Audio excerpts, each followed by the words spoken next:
మనతో మాటగా నన్ను కొట్టి మా తమ్ముని కొట్టు అన్ని పెట్టి అలాగా ఆయన దగ్గర మాట్లాడినా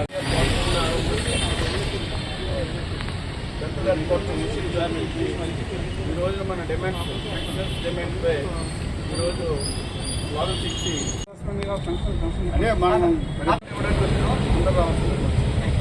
ఫ్రమ్ హెచ్ఓ టు డిడిఓ ఆపాలి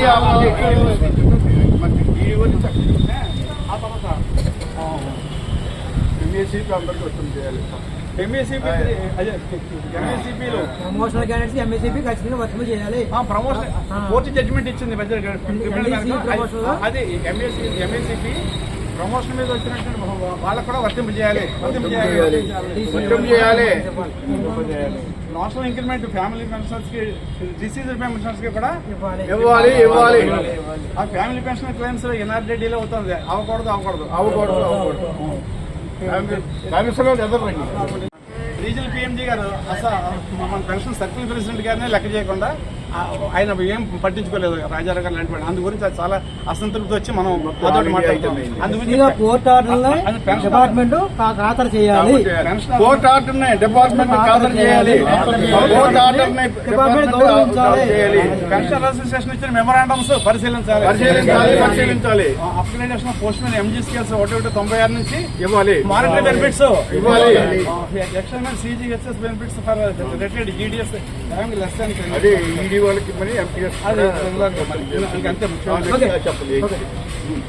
8వ వేతన సంఘంలో fitment factor 3.83 8th pay commission లో fitment factor 3.83 8th pay commission లో fitment factor 3.83 terms pensioners include చేస్తూ ఉత్తర్వులు 8th పే కమిషన్ లో ప్రీ 2026 ముందున్న పెన్షనర్స్ కూడా ఇంక్లూడ్ చేస్తూ 8th pay commission terms of reference లో ఇదేంటి అన్ఫండెడ్ అన్కాంట్రిబ్యూటరీ అన్న మాటలో చేయాలి. 8th పే కమిషన్ ఇచ్చిన టర్మ్స్ ఆఫ్ రిఫరెన్స్ లో అన్కాంట్రిబ్యూటరీ అన్ఫండెడ్ అన్న మాటలో తొలగించాలి. ఏఐపిఆర్పిఏ ఉద్యోగుల ఐక్యత, కేంద్ర ప్రభుత్వ పెన్షన్స్ ఐక్యత, కేంద్ర ప్రభుత్వ పెన్షన్స్ ఐక్యత, కేంద్ర ప్రభుత్వ ఉద్యోగుల ఐక్యత, కేంద్ర ప్రభుత్వ ఉద్యోగుల ఐక్యత. ఏఐపిఆర్పిఏ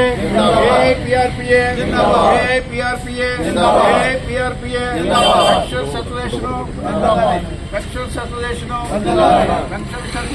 డీజీ ఆయనకి సుబ్రాత్ దాస్ గారికి న్యూఢిల్లీ వారికి మెమరాండం సమర్పించుకున్నారు. దీన్ని పోస్టల్ సూపరింటెండెంట్ ద్వారా మా సిపిఎంజీ గారు విజయవాడ ఉన్న సిపిఎంజీ గారికి పంపుతూ ఈరోజు ఈ ధర్నా కార్యక్రమం నిర్వహిస్తున్నాం. ముఖ్యంగా ఆర్టీపీ అని మా దాంట్లో పూర్వం పిఎల్ కింద రెగ్యులర్ అవని క్రితం వాళ్ళు ఆర్టీపీ సర్వీసులు చేసి పిఏ క్యాడర్లో రిటైర్ అయినా ఎస్పీఎంలో అయినా పిఎంలో అయినా రిటైర్ అయినా సరే కూడా వాళ్ళని ఇంప్లిమెంట్ చేయకుండా ఆర్టీపీ కేసులు పెండింగ్లో పెట్టారు. ఆ ఆర్టీపీ కేసులన్నీ కూడా రెగ్యులేట్ చేయమని చెప్పి కోర్టులు తీర్పిచ్చినా కూడా నమ్మకం నీరెత్తినట్టుంది. కాబట్టి దాన్ని ఇంప్లిమెంట్ చేయాలని చెప్పి ఆర్టీపీ కేసులు రెగ్యులేట్ చేసి వాళ్ళకి జడ్జిమెంట్ క్యాట్ జడ్జిమెంటు అలాగే కోర్టు జడ్జిమెంట్లు అన్నీ కూడా ఇంప్లిమెంట్ చేయమని చెప్పి మొదటి ఐటమ్గా ఆర్టీపీ సర్వీసులను రెగ్యులేట్ చేయమని చెప్పి ఒక ఐటము.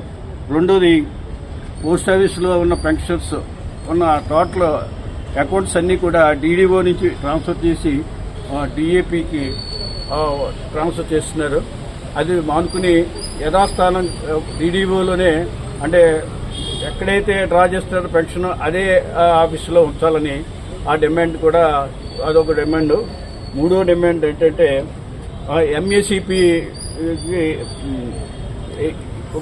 సపోర్ట్గా ఏపెక్స్ కోర్టు తీర్పు ఇచ్చింది. అందరికీ కూడా గ్రూప్ డి నుంచి పోస్ట్ మ్యాన్ అయ్యి పోస్ట్ మ్యాన్ నుంచి ఏమో పిఏ అయ్యి ఉన్న వాళ్ళకి ఏంటంటే క్రైటీరియా ప్రమోషన్ కింద తీసుకుని వాళ్ళకి ఇవ్వకుండా ఎంఏసీపీ ఇవ్వకుండా వాళ్ళని తాత్సర్యం చేసి దానికి అది వాళ్ళు పరీక్ష రాశారు ప్రమోషన్ కింద తీసుకుని దాన్ని ఇవ్వడం మానేశారు. కాబట్టి దాన్ని ఎపెక్స్ కోర్టు ప్రకారంగా వీళ్ళకి అందరికీ ఎలిజిబుల్ ఉంటుంది. కాబట్టి వీళ్ళకి మళ్ళీ వీళ్ళందరికీ కూడా ఏపీఎక్స్ కోర్టు ఎపెక్స్ కోర్టు ప్రకారంగా వాళ్ళకి మళ్ళీ రెగ్యులేట్ చేసి ఈ ఎంఏసీపీలు మళ్ళీ మామూలు